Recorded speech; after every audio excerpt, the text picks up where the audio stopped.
Today we will introduce an essential concept that will allow you to understand and resolve some very important doubts, which are very common when someone starts playing the piano. And the doubts is the following.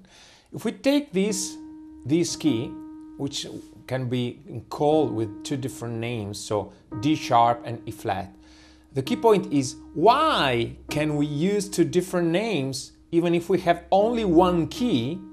And people often think that these two names are equivalent. So if we find an interval which is C, D sharp, sometimes people think that this interval is equivalent to C, E flat.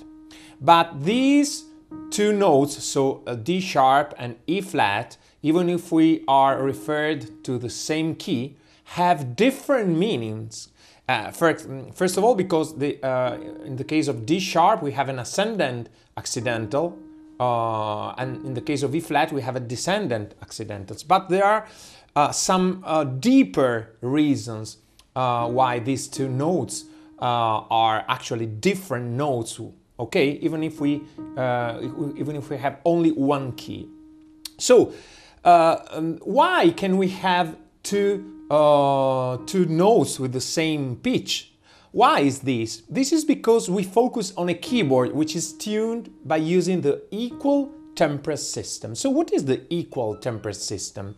To understand what is the equal temper system, we have to start to follow a path that will allow us to understand how this system, the equal temper system, was born, and to understand that E flat and D sharp are different notes, but the same applies to F sharp and G flat, or G sharp and A flat. Okay, so to understand in depth, we must start from a basic concept, from the basic concept of a scale that we already know that is a succession of notes comprised in one octave. For example, from this C to this other C, we have this octave.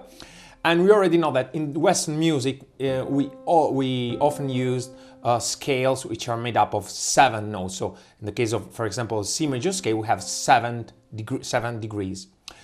Okay, so now, since we are working on a keyboard, it is very easy for us because we already have notes with a very precise pitch. So we must not find anything. If I play this note, I have the exact pitch of this A note. But let's imagine we don't know the exact pitch of each note.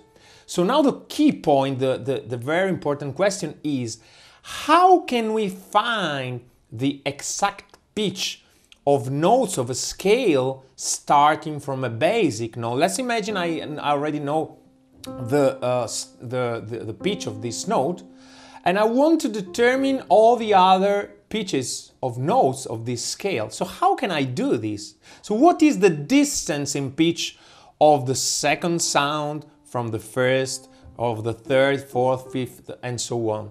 So this is the very important question. And why do we use this question? Because this is for a very practical reason, because if I know how to find the pitch of notes starting from a first note, from a basic note, I have a way to tune my instruments, and so to be able to use the scales to play some pieces. Okay, so this question is the starting problem, the starting point that allows us to introduce the equal tempered system.